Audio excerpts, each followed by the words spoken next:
who do you know, your social network, how to use LinkedIn effectively, how to go to a party and introduce yourself to somebody new and not just be shy and reserved and holding back, but taking chances and getting to know people. And then you can build your network. So that would be your social capital. How do you make soft skill into your business as something that you can sell? I mean, of course, if you tell me that, okay, I learn AI and make $10,000 a month. It's really about embracing difference as a strength, not as a barrier. That's so important. Those soft skills and understanding how to be successful, you have to learn to be fluid and you have to learn to Online business coaches from the online industry talking shamelessly about how much money they're making and be like, oh, we grew our business to $1 million. We are 50 million. So how people in states are okay with that kind of promotion?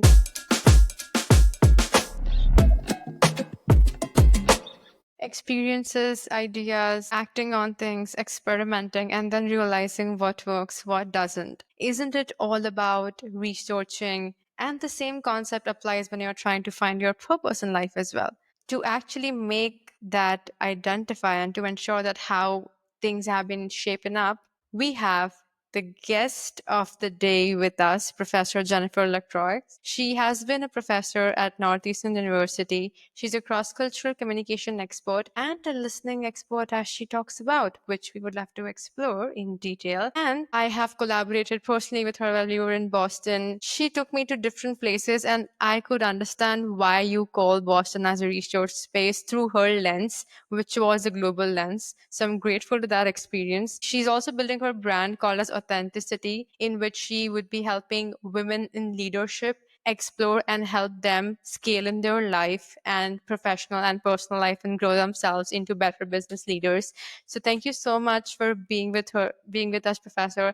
I think this is going to be one of the best episodes that we are recording for Founders Across Borders. So thank you so much for joining us. Thank you so much for having me here, Yukta. It's a pleasure to see you again. And I absolutely enjoyed our adventure in the freezing cold winter month of February this year in Cambridge, Massachusetts. You're such a trooper coming to see us during such a frigid time in Fahrenheit. I think it must have been -0. Anyway, great to see you and thank you for having me here today. Thank you so much. And since we've discussed, and I would love to know before we dive deep into everything, you talked about being a listening expert, which is something that I have no idea about. So, how does that look like? And like, what is it exactly about? How would someone call themselves a listening expert in the cross cultural space or the authenticity space? Sure. Well, really, a lot of it stemmed from my own practice. In addition to being a cross cultural communication enthusiast, I guess you could say, I've also been focused on language. I've been particularly interested in how language works in cross cultural or intercultural or multicultural contexts. And from a language perspective, I really thought about listening more when I was presenting workshops and facilitating workshops. And I was asking clients or participants to report back on what they had heard, what they had understood. And it kind of came to me that I was really kind of just testing people's listening skills during these interactions, but I wasn't ever really teaching people how to listen more effectively. And so I really started pondering this. I'm a very reflective practitioner, and I started doing my own what's called action research. This is research a professor can do when they want to try to improve their own pedagogy. Pedagogy being just a way that you teach, right? It's kind of your methodology or your approach, how you handle, manage the classroom. And as I did the research, I realized that listening Hmm. was a very overlooked skill in cross-cultural communication. There Right. hadn't been a lot of research on it in the past. And so I started setting up some experiments to try to learn more about it. That does sound quite interesting. Which, I mean, I would just like to go through my notes. I actually wrote something around it, which I realized since you mentioned that it is so important to like listen to people. It was something that I wrote as the biggest skill is not often how effectively you communicate, but how efficiently you listen to someone. Absolutely. And so it's not just, right, making sure we're teaching how to listen, not just testing that someone understood, but it's really active listening skills. So for us, having this conversation or as an interlocutor, it could be the ego can start to take over. And I might be listening to you, but I'm really thinking about what I want to say next, right? But I'm not really being present. I'm not really practicing all those things, let's say I would do if I'm practicing meditation or mindfulness or I'm really centered. So learning to be an active listener is a lifelong skill. Makes a lot of sense. I think this also makes us read the room effectively whenever you're trying to speak to people or with a diverse audience and trying to understand what exactly are they talking about. So we can like read the room efficiently with them. Yeah, in fact, I was teaching a course this past semester at the DeMoore McKim School of Business at Northeastern University in Boston, Massachusetts, United States. And that was one of the major takeaways I heard a lot of the undergraduate students saying, that they were really trying to tune in how to read a room more effectively. And that's particularly challenging if you're working, for example, with a global virtual team and you're doing this kind Right. of interaction on a laptop. It's harder to read the room because you're not able to take everything in around you when you're looking at this little tiny dot on your laptop computer, for example. Right. But in general, learning how to read the room, learning how to adapt, observation, those are also other kinds of skills that people can definitely develop. That actually makes a lot of sense. It's just in the end so much about the skills that you want to develop, and I think communication entirely as a subject is all about knowing other side of the human psychology. Like it's not about you, but then it's about them. So what can I do for you, and how efficiently I can do something for you comes through all the things that you've talked about. Yeah, one of the most basic tips I tell people, if you really want to be better, even as a speaker, if you want to be better at communicating with people, the common question people love to ask when they're meeting for someone for the very first time is, "Where are you from?" Right? Right. And it's sometimes a stumbling block because I could say, "I'm from the small town in some region that you have no idea where that place is." And now suddenly the conversation comes to a standstill because you don't know where that place is. Right. It's also a touchy question because it could be there's some kind of implicit bias we have by looking at someone's appearance. We're wondering, where are you from? And it could be that you want to know their whole generational ancestry and the whole story of like where all the different parents and grandparents, right, have come from in terms of crossing borders and national identity. So it's something like we have to be kind of careful with. But the tip I always say is when someone asks me where I'm from, I give them more information. So, for example, if you ask me where I'm from, I would say I'm from Burlington, Vermont, in the United States, home of Ben and Jerry's ice cream and Burton snowboards, for those of you who like to ski and ride. So, that I'm offering you maybe one or two more pieces of information about where I'm from, and now I'm opening it up because now you have the choice. You can decide, do you like ice cream and you want to talk about desserts and sweets, right? Or I've Right. opened up to snowboarding and maybe you want to talk about mountain adventure or sports or other recreational activities you enjoy. That's actually a networking tip. For example, if you're just talking to someone and then you just ask them, okay, where are they from? And they mention a village, town, district, or some place you've never heard of. And they're like, okay. So that makes the conversation at a standstill. But at the same point in time, if I talk about, okay, this, or give them points to talk about, they would want to engage more. And then we can pivot the conversation in some direction, as you mentioned, like if we can find out common topics of interest pretty easily because we have started to talk and mingle and then get to know each other. So I loved how this can also be. This is one of the ways I think anyone who is not a New Yorker or is not from Boston or is not from a big city that people know of globally should actually start the introduction with. That if you would have heard of this, we are the home to it. Yeah, I think it's really important because all of our identities are complicated and they have multi sides to them, multiple sides to them in general. We have like a public facing identity and then we have a more private identity. So when Right. we're asking this question, you're asking me more about my public identity. And then we can start to think about, right, if we're in a cross cultural communication context, like for my identity, it's really evolved through every culture I've encountered. So I've lived, been living and working across continents. And in this experience, I really began to see that identity is really not fixed, but it's really something very fluid and it's shaped by language, it's shaped by values and by context. So for me, the biggest shift came when I really started to see myself less as a visitor when I was in other countries Hmm. or in other cultures. And I started embracing the idea of being the bridge between them. And then that shift from outsider to connector was really transformative for me. That actually is so important in this current scenario. I think everyone right now wants to be a digital nomad, or they want to travel, they want to know more about different cultures and do all of these things together, which I think is great. At the same point in time, I would love to understand, since you talked about identity, how would you define someone's identity? I mean, is it culturally based, or sometimes people can position their identity as well, like you do not know who they are, but you feel or seem to know that you know who they are.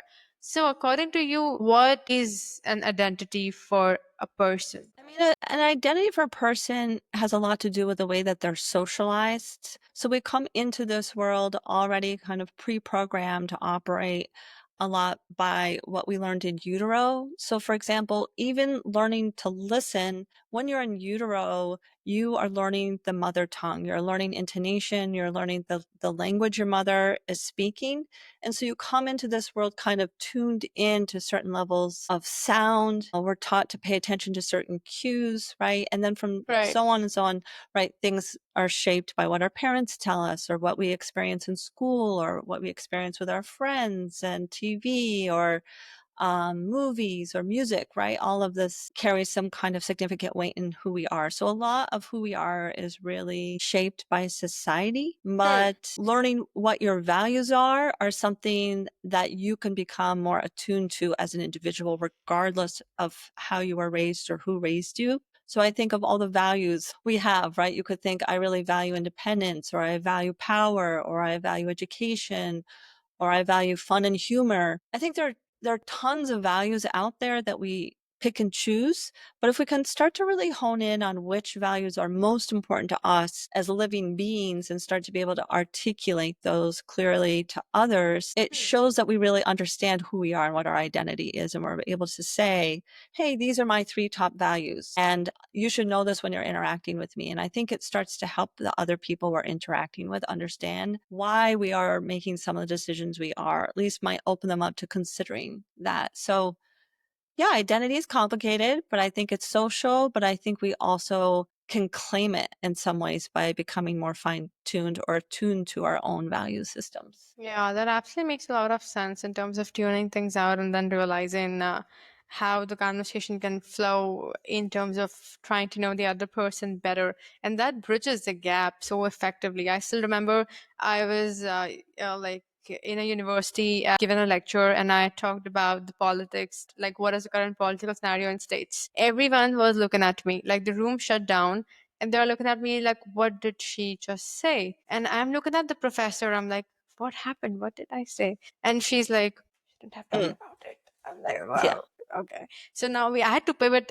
absolutely immediately so that that moment of silence does not stay for long enough so that I couldn't get connected back with them in terms of like connecting. At that point, it gave me chills. Like, okay, did I say something wrong, or should I not talk about politics over here? Maybe. Hmm. So yes. Yeah, I mean, we're really, at least in the context of the United States, and I was raised primarily here in the United States. My parents always said, hey, don't talk about three things. The three things you're never supposed to talk about in terms of conversation: politics, money, religion. And so those are the three things because we live in such a diverse society. A lot of parents really teach their children not to approach those topics as a way to be more diplomatic, as a way to be neutral. I think, like anyone, right, over time, as you develop your own opinions on any of these matters, you can talk about them more openly. I've even had a mentor tell me, look, you don't have a real mentor until they tell you exactly what they make themselves. Explicitly, they should talk about salary and money. And so, whether it's good or bad, but it has been this taboo in the culture of the United States to not talk about those things. But I think, Yukta, from what I know about you, you're just a very positive, open, and very curious individual. And I think that curiosity can really guide all of us through managing these cross-cultural experiences or these intercultural communication texts. So it's not that you were like breaking a rule, right? And so sometimes people think when I talk about cross-cultural communication that you're going to avoid any missteps like that. And it's not just about that, right? It's learning to pivot, and it's also learning to be tolerant with ambiguity. And it sounds like you're really tolerant of ambiguity, like you weren't sure what was happening, but you continued and the workshop was a success. So curiosity is really an important cross-cultural communication skill, as is tolerance for ambiguity. Thank you so much for that. You've touched on the two major factors which define how it should be and how it should not be. I would love to understand about, since you've been working with people globally and have exposed yourself to all these different environments which shaped your perspective, what was one incident or what was one space which completely changed your worldview about anything? Well, like perspective in general is everything in intercultural work. So there's no one view, right? Because I'm a pretty multidimensional person. But what seems quote normal to one person may be completely foreign to another. So I've really learned to approach every interaction with curiosity rather than judgment, right? And that mindset, that being open and that mindset of really trying to listen deeply and suspending any assumptions has not only shaped my work, but also how I live. To just hear about it is empowering, and knowing that these all things make you a global citizen rather than someone who just lives in the United States. And of course, that's what your passport and birth certificate would talk about. But the outlook that you have towards life makes you a global citizen is because you can accommodate with someone who comes from Europe, someone who comes from Indonesia, from India, any country. Is because, as you talked about the unconscious bias that we initially have about someone, you would not let that unconscious bias empower your thought process about something. Try not to be aware of when it's happening, right? And just to be clear, I am a binational. I actually have two passports. I have one to the United States and I have one to Switzerland. But even so, like just because I spend a lot of time in two different countries, Right. right, doesn't make me an automatic expert at cross-cultural communication. I think a lot of people who've traveled a lot, sometimes I get this with my undergraduate students. Oh, I did an internship in Singapore. Oh, I've lived in Ireland, or oh, I've already spent time in Indonesia. And they think they're very worldly, and they are very cosmopolitan. And these are Hmm. very privileged experiences and very different from likely what their parents had or their grandparents had. This is a very new, novel thing to be doing such international travel, becoming, quote, a global citizen. But I think it's absolutely important to think about that, right? And so with any of my clients or my students, right, it's this idea of opening up. I think the more languages you can learn, the better. There's a lot of research that supports that polyglots, people who speak multiple languages, are more open on personality tests and Right. therefore have a much higher level of ambiguity. But they're also like healthy risk takers. They can put themselves in an uncomfortable situation not know exactly what's going on, right? But they're willing to ride that out instead of shut down. And I think that's really important when we talk about this concept of being a global citizen is that we don't want to block each other out, right? We want to be open, and your way of doing something could be very different from my way of doing something, but there isn't any judgment attached to that. I'm noticing that there's a difference, but I'm not casting a judgment and othering you because you're doing something different. I'm showing curiosity, I'm showing openness, and more importantly, I'm reminding myself, hey, everybody wants to belong, everybody wants to be connected. So that's your outlook towards life, which indeed is amazing, because most of the people I have personally seen are like, okay, why do you want to do this? Why do you want to do that? Or they initially, you can just gauge that, okay, they have a judgmental point of view towards something that you've been doing. However, how do you identify these biases or judgments with your colleagues or students or any industrial professional, like anyone who's in the industry? How do you identify all of that? I think really my why I do things or why see things the way I do is really deeply rooted in a belief that communication can heal divides. So I've seen lots of misunderstandings just fracture teams, fracture relationships, even communities. And I've also seen a single moment of clarity where people also really like they're truly being understood, and that can change everything. So that's part of why I'm creating this new company called Authenticity. And with authenticity, I hope to help other people reach those moments more often. And by moments, I mean those moments of clarity, those kind of aha moments, how they can help a team or how they might be able to be more effective in their individual communication. This is interesting. I'd love to know, why did you choose to build authenticity? And since you also touched upon clarity as a topic that it is important and you would help them with clarity. And of course, I think we live in such a chaotic space that we have so much of information but no wisdom. How do, like, it's just like, I know it's a two-faced question, but I'd love to Sure. know your insights on this. I mean, it sounds cliche, right? Like, I would say that I didn't really choose this business. Really, it chose me. So for years, I've been teaching and consulting. And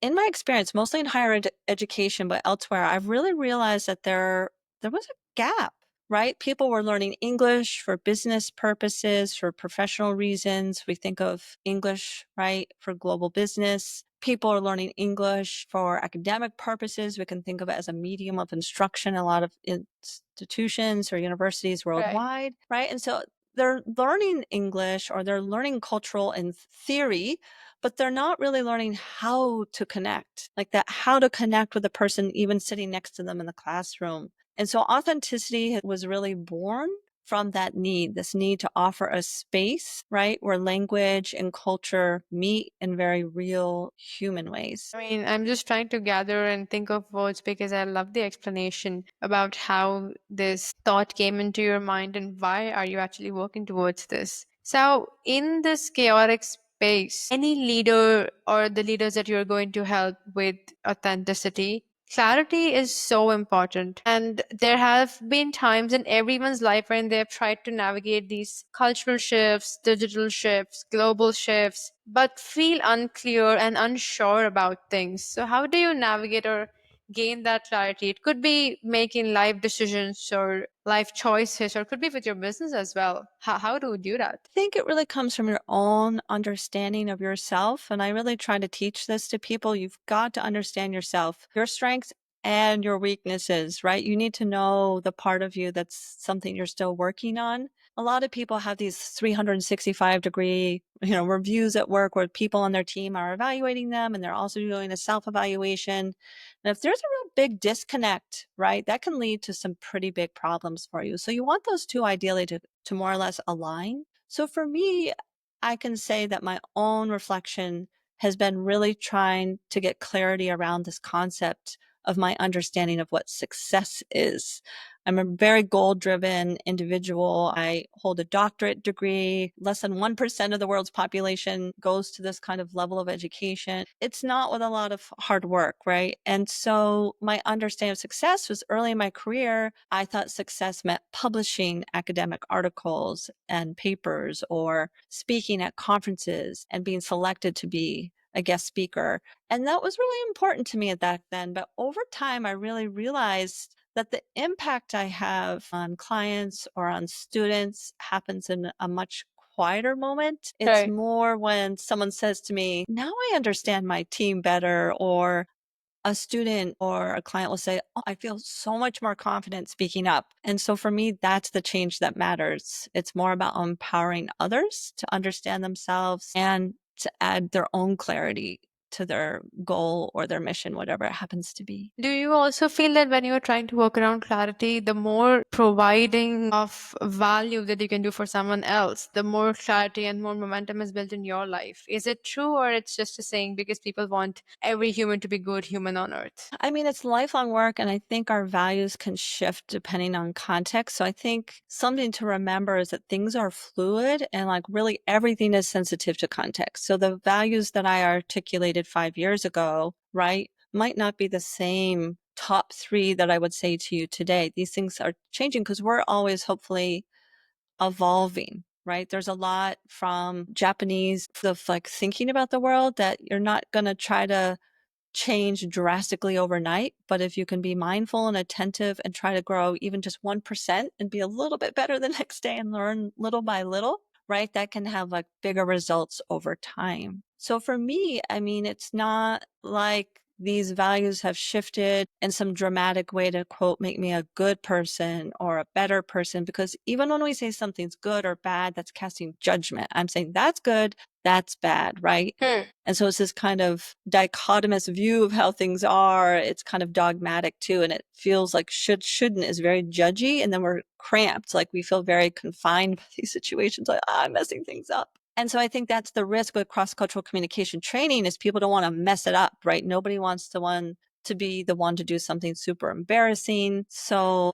I mean, I've had a lot of eye-opening cross-cultural experiences in my lifetime. And I wouldn't say, I mean, there are some that are tied to a specific place, but not all of them. I would think some of the most eye-opening ones weren't tied to a specific geographic location, say in the world, like Tokyo, Japan. It was Right. more about realizing how deeply culture shapes communication styles in general. So, for example, if I've been working with a team at Northeastern University where some of the members really valued directness, they wanted speed, they want to prioritize, results, where someone else really wanted to think about more harmony and reflection, right? At first, these misunderstandings can create big tensions amongst the teams. But once I acknowledge these differences or help them acknowledge these differences, and we created a space for each style or to talk about the values we have that are rooting our style of Right. communication, then the collaboration really flourished, right? So those experiences are the ones that have really taught me that cross-cultural communication isn't just about language. It's about really listening for what's beneath the words and really being willing to adapt. Adaptability is one of the skills which I think even post the advent of AI is going to rule the roost no matter what. And I can so much agree with you. Is because everything's changing. There are still people who say that we would never be using AI, and then I see posts wherein people are like, there was a group of people who said we would never be on the internet. And you look at how internet has shaped up, like what within a decade and a half, or maybe let's say 2 decades, it has changed so drastically. It has. I just had this conversation about 2 hours ago with one of my friends who lives out in Portland, Oregon, on the West Coast of the United States. And she was just telling me how anti AI she's been, like, oh, I don't value it. This is going to change everything. And I don't want to be part of that change. And then someone for a job, a very important person for her job, asked her about how savvy she was with AI and what was she using it for at work, and what was she not using it for at work. And she didn't have an answer. Hmm. And she realized, I need to open myself up to this. I can't be so rigid. And so she's been really using the past few weeks or months to really educate herself and learn what the options are. And that's something we even at the university have to think about as professors all the time. How can we use AI responsibly? How can we teach the students to use it responsibly? Businesses want you to be AI savvy, right? Entry level jobs, that's what you're kind of competing against now is AI. So you have to be able to be a critical thinker, which AI cannot do. You have to have really strong soft skills, which AI Hmm. does not have. And so those soft skills are what I try to focus on when I'm teaching my students. I'm trying to teach them curiosity, right? There's so much power behind that word. Asking questions, showing genuine interest, building those authentic connections. That's something that AI can't do. It's only been programmed to think certain ways. And we all know that AI is very biased, especially when it comes to national identity,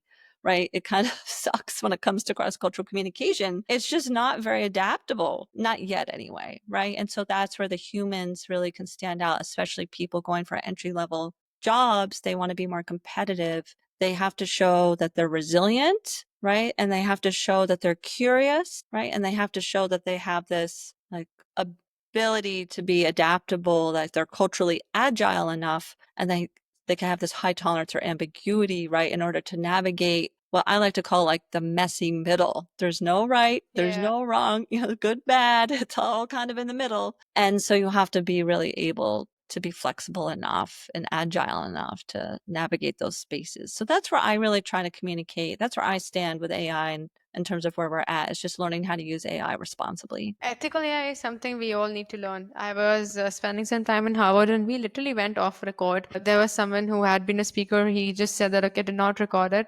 but AI will have its own children, like it'll start producing its own children, its own families, and you would not even know. And like it will have its own ecosystem wherein a human would not be a part of. And it is, that day is not far away. You think that's not going to happen? Oh, of course, it will start having its own children and whatnot. And I was like, ah, that's insightful. So, amidst all this change that's going on, and we of course addressed and talked about soft skill, how do you make soft skill into your business as something that you can sell? I mean, of course, if you tell me that, okay, I'll learn AI and make $10,000 a month, that as an offer would be something I might immediately be interested in, is because I'm making money and I know AI boom. So, how do we actually make, or how do you actually talk to people about soft skills that make them realize that, hey, I think you should be investing right now into this, and it is the urgent need of the hour? Because it doesn't look like an urgent need of the hour to so many people out there. They're okay with the current communication values or the current ways of communications that they have executed or implemented in their lifestyle. I mean, my answer is just going to be pretty short. I think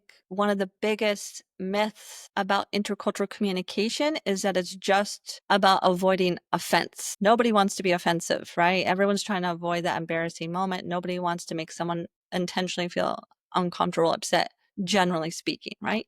But it's so much deeper than that. It's really about building trust. It's about navigating ambiguity, have a voice in a way that you're heard, right? Because everyone still wants to be connected. Everyone still wants to have some kind of experience where they feel like it transcends something else that they've experienced previously. People look for these novel situations because we need stimulus, right? We're, as human beings, we get bored very easily generally. We have a lot of intelligent people out there. We have AI or computers that are able to give us an answer like that, right? If we really put it in. Absolutely. I can't remember the name of a actor and I'm having a conversation and I want to keep the conversation flowing. I just look it up on my phone really quickly, right?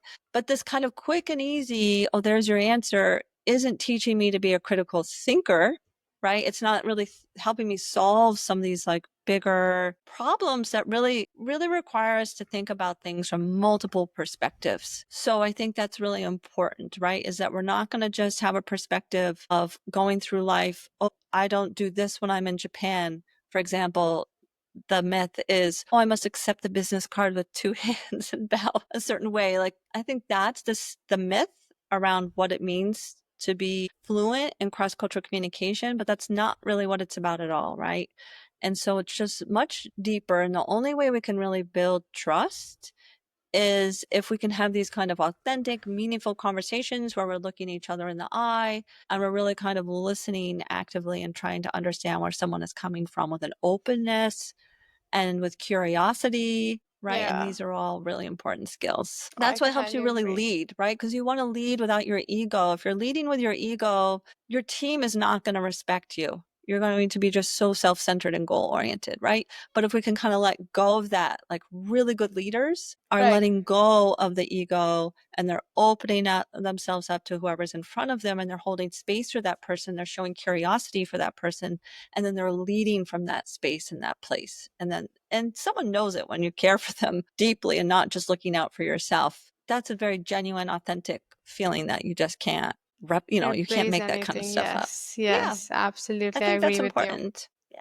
It is towards the end of the day. What have you done in emotional, spiritual, financial area to make things happen? Also, to know, since you did mention a lot of topics are stigma to talk about in the United States. But I see juxtaposed Silicon Valley founders and online business coaches from the online industry talking shamelessly about how much money they're making and be like, okay, we grew our business to $1 million, $500,000, we are 50 million ARR, and things like that. So, how people in states are okay with that kind of promotion, but not in general when we talk about money as a topic? So I think we can't really generalize, but I think the bigger question is here are what types of capital are there? And so in my view, there are three types of capital. And the one we talk about the most, I guess, in a business context is economic capital. That's where you're Right. talking about the money, you're talking about the numbers, if you're in the black, etc.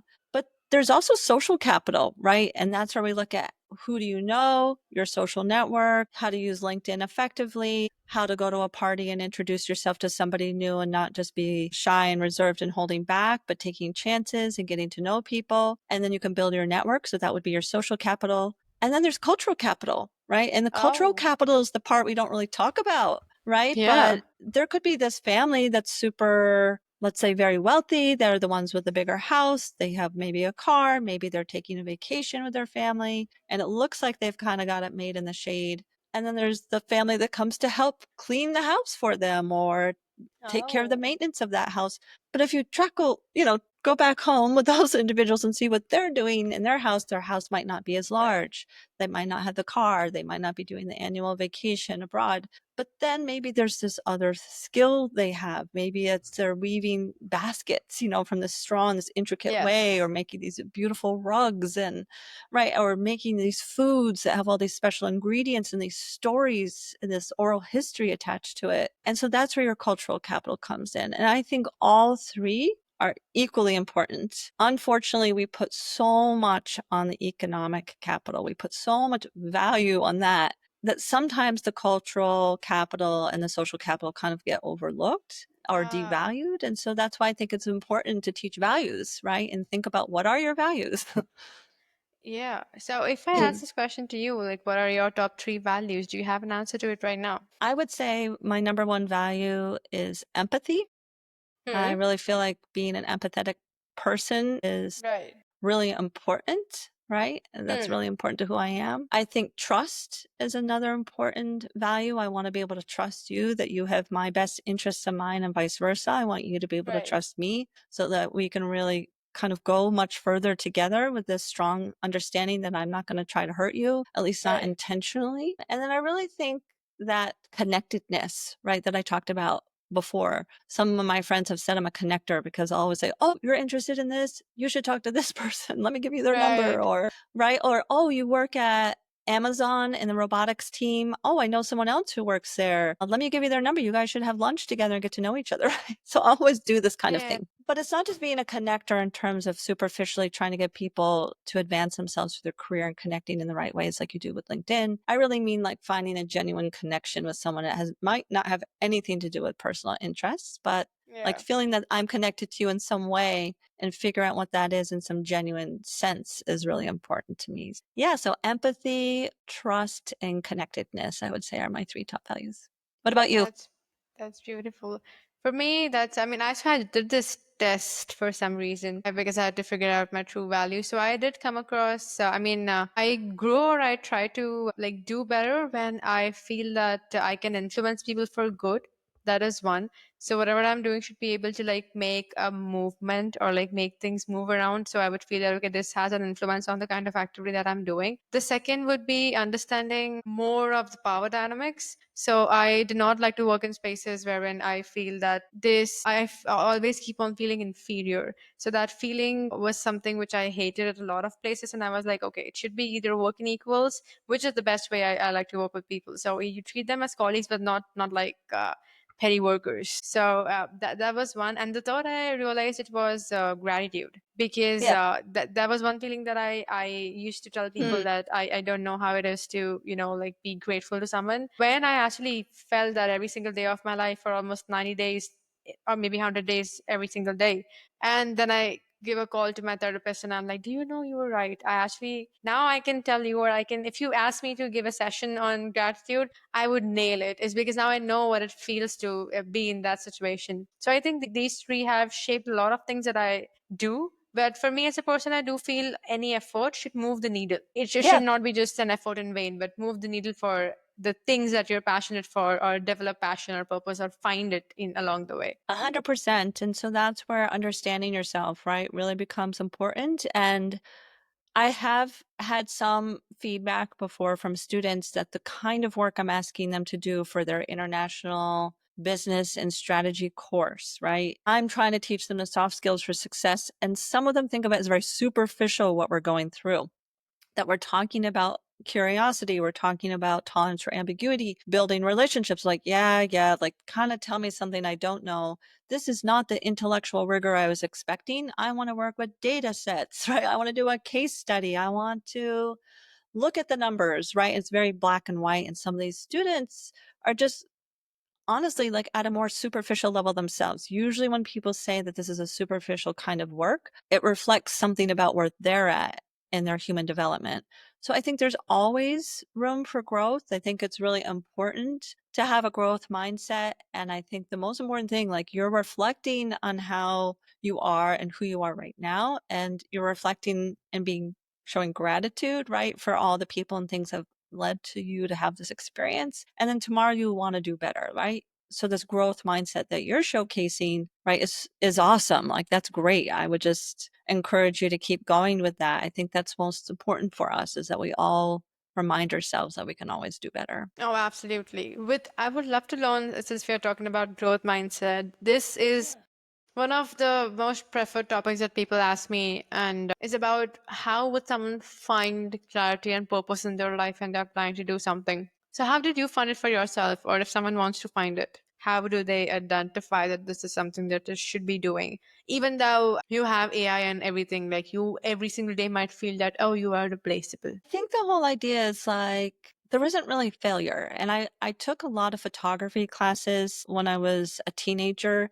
And when I was a teenager, we were learning photography, like going in a dark room and working with chemicals. And we had a camera and we had actual tangible film. And we would have to dip the film into these chemicals in order to develop it. And you could see if it was too dark or too light. So I'm in a dark room with my photography instructor. I'm a teenager, but I'm saying, oh, oh, I messed this one up.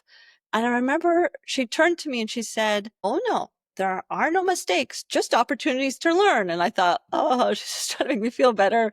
Right. And like her class, it really has stuck with me, those words, because like, if you ask me what the story of failure is or one of my failure stories, right? For me, it happens all the time. Like I can go into a workshop without really fully understanding the cultural context of the participants in front of me because they're so diverse, right? It's not based on national identity. We're moving away from national identity and stereotypes, right? We're not going to say, oh, you're from India, you must like spicy food. I'm from the United States, I must carry a gun, and then starting the conversation, right? It's so much more than that, right?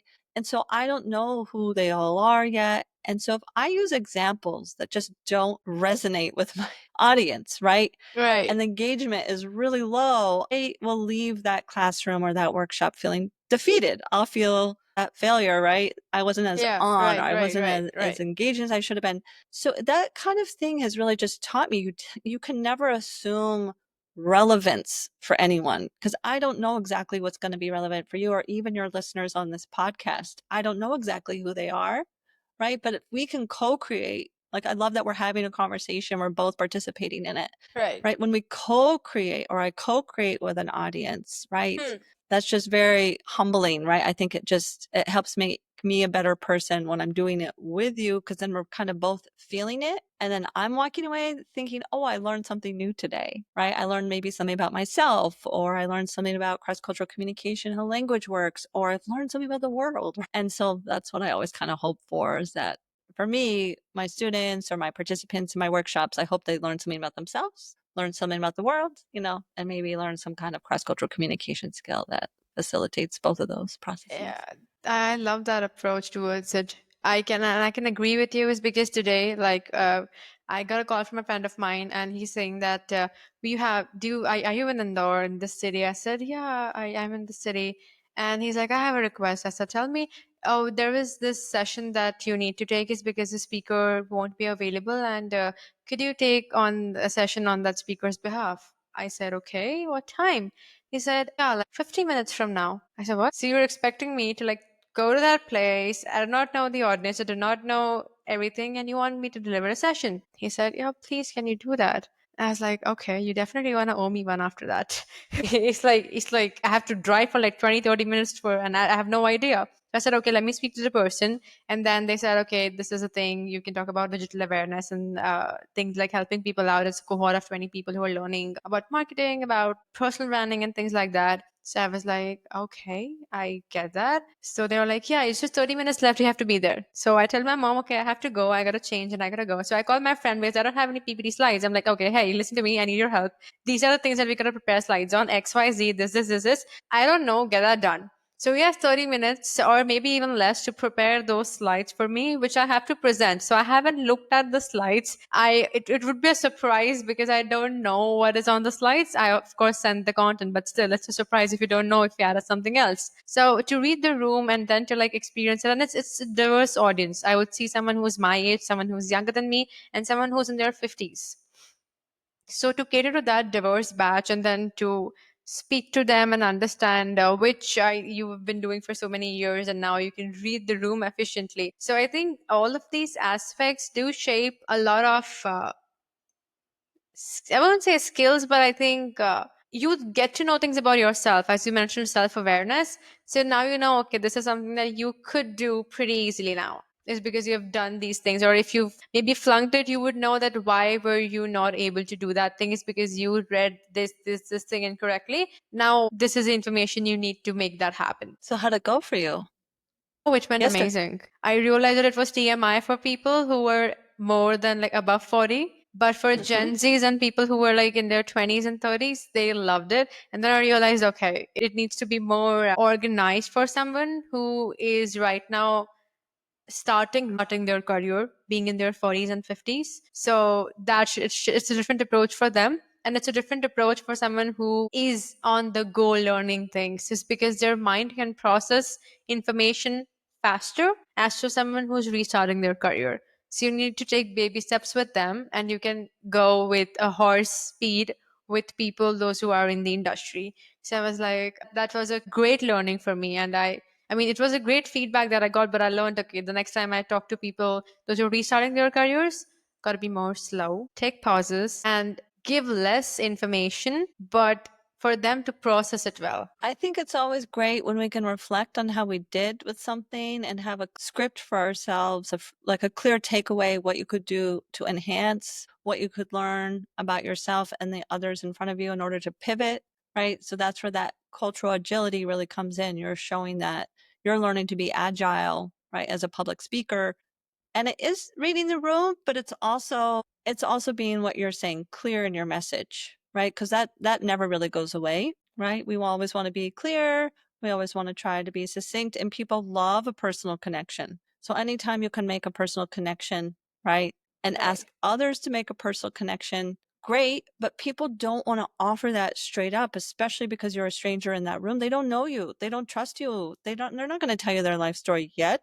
Right. But if you can facilitate those conversations, you can facilitate that ability to take risks with each other, kind of healthy risk taking, that feeds into the value of the relationship building. So much about cross-cultural communication is about the value of relationship building. Sometimes with my students at the end of the semester, I don't even really want to give them a final exam on the content, right? Our course textbook or Right. a framework that I was teaching them. In some ways, I'm always tempted to be like, what can you tell me about the other students in this classroom? What have you learned about them this semester? Can you tell me three things about so and so, right? Can you tell me three different things about this other student in the front row, right? If Right. they can know each other, right, that's so important because it shows one, they're being attentive, two, they're being respectful. So it's not just someone saying something and being understood, but that they're really Right. being heard, right? And so it Hmm. shows that they're using effective listening skills. And I think when we can get into the deeper side of cross-cultural communication, when we put the value on the listening and being the receiver and taking in the information and holding space Hmm. for that other person and showing that you respect that they have space and you're mindful of that, and you can remember and recall those important details they shared with you, right? That's what's going to create the relationship. That's what Right. makes it meaningful, right? And authentic engagement. That's what everybody wants at the end of the day. People just want to feel good about themselves, right? And people want to be connected to other Absolutely. people. No one wants to be feeling alienated. Nobody wants to feel sad and alone. It's just a feeling of being a part of a social group, and yeah, it's a proverb that say that nobody remembers what you did, but people remember how you made them feel. So and that thing I think stays very, okay, people remember how you treated them, so they would always remember, okay, this was a person who said this thing to me, Yeah. and I would never forgive the person. How could they do that? So even if they are the, a millionaire doing great things for the world, but for that one person, you would be the worst person they've ever met in their life. 100% agree. And you are quoting the great Maya Angelou when you say that it's not what you say, right? But how you say it, right?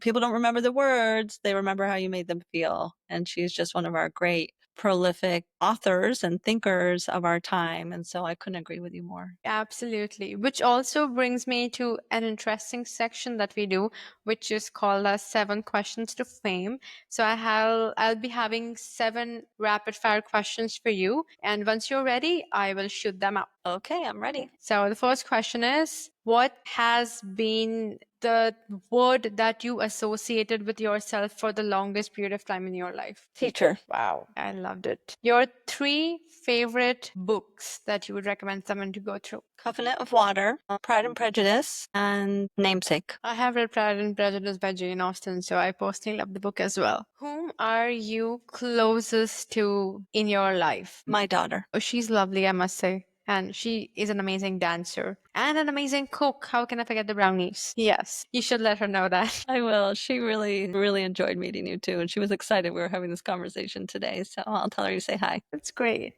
And whom do you admire the most in your life? I have an amazing mentor in my life. His name is Dr. Bruce Rindler. Hmm. And I met him at Boston University. He was my supervisor when he first hired me, and he's since retired and moved on. I knew him too as a student. I took some of his classes when he was professor. He's been teaching me how to sail in the ocean on a big boat, which is really intimidating and difficult. He knows how to do this kind of thing. Wow. And he has been listening to me talk about cross-cultural communication for years. He was a professor of intercultural communication. He was my mentor. He's one of the people that got me into the field, and he continues to support me. He checks in with me from time to time, wants to know if I want to go for a walk and talk. And he's just shown me relentless support in my life. And I just really admire him. I hope that I can be that kind of mentor for someone else. So yeah, Bruce Rindler. That's so touching. I think each one of us needs just that one person to say, I know you'll do it. And you can literally cross oceans to make that happen just because of that one extra belief attached to your singular belief. So I absolutely love the story. And I love the way you're inspiring people and doing that for the future generations, those who will be mentored by you. So the next question is, what does authenticity mean to you? I should know, right? I would say authenticity means feeling like you can be yourself Hmm. and be comfortable in that space of being Right. yourself by knowing yourself well and feeling okay with who you are, right? So we have this idea that we have to be perfect all the time, and nothing's perfect ever, right? And so having this expectation that people need to be perfect and do the right thing or look the right way or say the right thing or the right, like this is just not helping us, right? It's Hmm. good to be aiming high for things, right? But we have to be adaptive. And so I think authenticity gives you room to show that you're flexible, right? You can be adaptive and that you can kind of be like you're creating a comfortable space for that. So it's really not one synonym that goes with it, but it's this idea of the space, a comfortable space around you that you're almost co-creating with other people around you. Yeah, that makes a lot of sense. It is about being the most authentic self out there, which I love it. Yeah. So we are left with the last 2 questions. So the Yeah. next one is, what is something that you fear the most in life? What do I fear the most? I guess I prioritize taking care of my health. I am an avid runner. I start every morning with meditation. So I practice meditation for 15 minutes. I run maybe 5 or 6 mornings a week, about 10 kilometers. I practice yoga twice a week, vinyasa. I ride my bike places, right? And so I really try to prioritize my health because I think of it as my oxygen mask. And if I can take good Yes. care of myself, then I can take care of others even better. And that's really important for me to be able to provide for other people, right? I like to welcome people into my home. I want them to feel safe and cared for, and that my home is a place to relax. I like to make dinner for people. As you know, I made dinner for you. And so I guess for me, my biggest fear would be like some major health, Health crisis or something. concerns. I would have to, it happens to people, right? And my mom, I don't know if I told you this when you were here, but my mom really struggled with health and she had 2 major diseases. She had multiple sclerosis for half of her lifetime, and at the end of her life, Alzheimer's disease. And just so living with a mother figure who was kind of taxed or burdened by health, and I saw how much she struggled, and she wasn't able to really live the full life that I feel like I'm living, where I'm able to Right. do a lot and see a lot and experience a lot. Her world was a lot more limited because of her physical capabilities and then eventually mental capabilities. So I've always been really sensitive to that, like really trying to not take my health for granted and understanding what it looks like when you do struggle with health. It's Hmm. really hard for you, and it's also really hard on the people around you, right? Because someone's usually helping care for you, whether it's family member or professionals or teams. And my mom's case, it was a whole family, especially my dad really being a primary caregiver for her. But it was not easy. I mean, I still had a really close relationship with her. We were able to have all these amazing adventures, even just sitting in the living room through our conversations and listening to music or playing cards and laughing. And she always had this amazing quick wit, and she could always see the humor in everything. So it wasn't like her life was dull, right? And so she could always see the positive in almost everything or find some kind of humor and everything. That was really great still. But I think for me, that would be my biggest fear is that just having some kind of awful disease. And I feel for the people, out there who do struggle with health, whether it's physical health or emotional, mental health. Like I think Hmm. that's something we should all regularly put on a pedestal. We should always prioritize health. I had a friend tell me once, health is number one. I'm like, you know what? You're right. If you don't have good health, it's harder to get a lot of things done. That's a big value of mine is health. Maybe I should revise my value list that I said earlier. You were like, yeah, health is Which one wealth, would I no trade matter what. out though, right? Like empathy, trust, connectedness. Can I add a fourth? Health. I think health would link all of them because for you to provide that and become that someone, you need to have health to become or imbibe all the values that you've talked about. Yeah. Yeah. Maybe it is my more of a number one than I realized. Maybe I was unconscious of it before and you've helped me see that. So I've learned something from our conversation already about myself. Yeah, that's actually interesting. And if we had to talk about what is one advice that you would give to your younger self, so what would that be? Just take it easy and learn to go with the flow.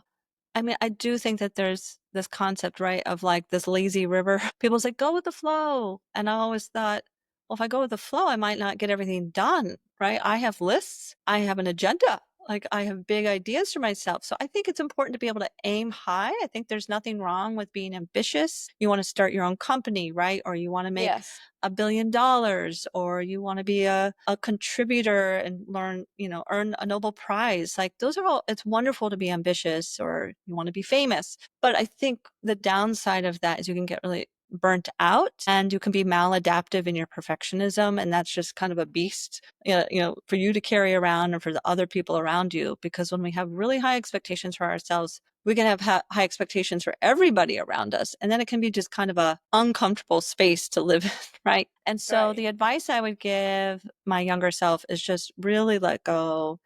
And it's good to be ambitious and goal oriented, and you can get a lot done in a very pragmatic way, right? But there's also really important, but just going with the flow and not resisting things so much. And I think it's important. You don't always have to take the most difficult reading. So for me, as a grad student, if a professor was handing out assignments on a scale of 1 to 10, who wants to cover this topic or this topic? Now, here's the most difficult topic. Who wants that one? And I would always raise my hand. And one of my professors said to me once, wow, you are a glutton for punishment. Like, why are you doing this to yourself? You could have had the easy reading. And I hear my partner saying this to our daughter a lot. Life doesn't have to be hard. It doesn't have to be. And so I think it's really important to see that because it's kind of about stepping back, right? And kind of recognizing what's happening, being tuned in to not just your inner voice, but the voices of others, what's happening in your environment, what's happening to the Hmm. people around you, and fine tuning yourself to the context you're in. And that's what I mean by go with the flow. Is like you're saying read the room, right? It's very Yeah. similar to reading the room, but it's kind of like read the river and see that there's a river, that there is this flow to things that you can hop Things, on yeah. and ride, and you can be in tune with yourself through your meditation practice or whatever it is, enough to like steer the ship a little bit, right? We can Hmm. have some Hmm. choice there. There's still some autonomy in going with the flow, but it Right. doesn't have to be this rigid, dogmatic thing that imprisons us, really, right? So we want to be able to see outside. Yes. It's like zoom in and zoom out. But for that, you need to zoom out and see that where you are. And once you've zoomed out, then you can absolutely figure things out. But that perspective of like viewing things from here, here, and then here changes everything. 100%. Oh, yes. Which I mean, I'm glad that you shared this, which also brings us to an interesting component that we do is 90 seconds to teach me something. So if I gave you 90 seconds to teach me something, what would you talk about? I can teach you how to listen better. Sure. So I want you to think of a triangle, and there are how many points on a triangle? 3. So I want you to think of 3 different points or vortex, if you will. I want you to think about the first one, context, and you can think of this as background information. So remember the word, if I say number 1, the first point on the triangle, what are you going to say the word is? Context. And then the second point of the vortex is language. And when I think of language, I think of vocabulary, I think of grammar, literally the words that come at us. Right. Okay. So when I ask you what's the second point on the triangle, what are you going to say? Vocabulary. Yeah, or language. Yeah, either way. Language. Yeah. And the third point on the triangle is sound. So literally what's the audio coming at us? What is the speech, the waves, right? If you're into physics, right? Sound waves, the vibrations coming at you. What are you able to decode? So we've got 3 points so far. We've got context, language, and sound, right? So I would say anytime you're in a listening situation, you want to try to activate this triangle. So what I mean when I say the first point, context and background, is what I mean. It's also called background knowledge that you have from a cognitive perspective. Cognition is really how does your brain work, and then we can say it's connected to the mind too. Those are kind of 2 different topics. But cognition is really just what is your awareness and what are you bringing in from your background. We call it top-down processing. So anytime you're in some kind of novel situation, you need some kind of contextual clue what's going on. You need to know like the topic of the conversation, for example.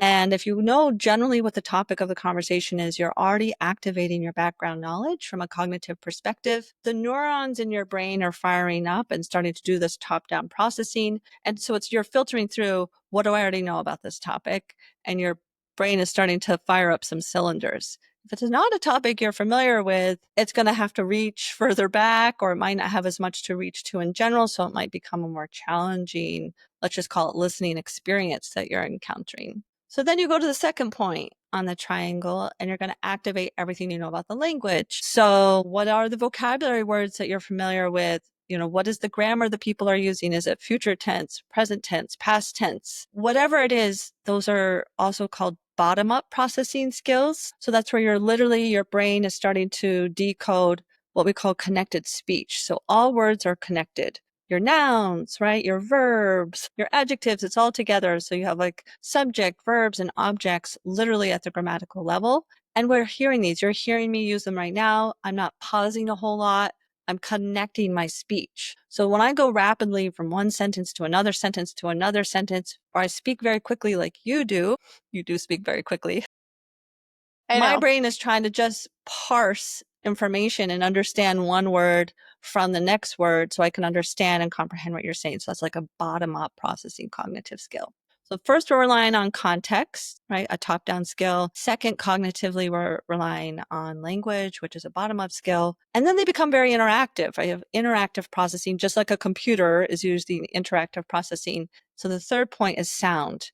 We're relying on the speech stream, or relying on sounds. Are they high? Are they low? Are there tones? Does it appear I'm being sarcastic? Does it appear I'm trying to use some kind of fall, rise, pitch contour, which means I'm being contrastive? I'm actually saying one thing but meaning another, like the opposite of meaning, just based on tone, which can be really hard for people to pick up on sometimes. We call that at the pragmatic level, and understanding pragmatics, what the speaker is really intending, right? And are you able to infer that as the listener? So in order to be a really strong listener and really to know how to listen well, you have to activate all of these points on the triangle: context, language, sound. What are the 3 points on the triangle, Yukta? So it's context, language, and sound. Perfect. And so then I might ask you tomorrow, hey, hey, Yukta, when we're having the conversation about how to really listen to someone and what do you really have to do literally at the brain level in order to make that happen,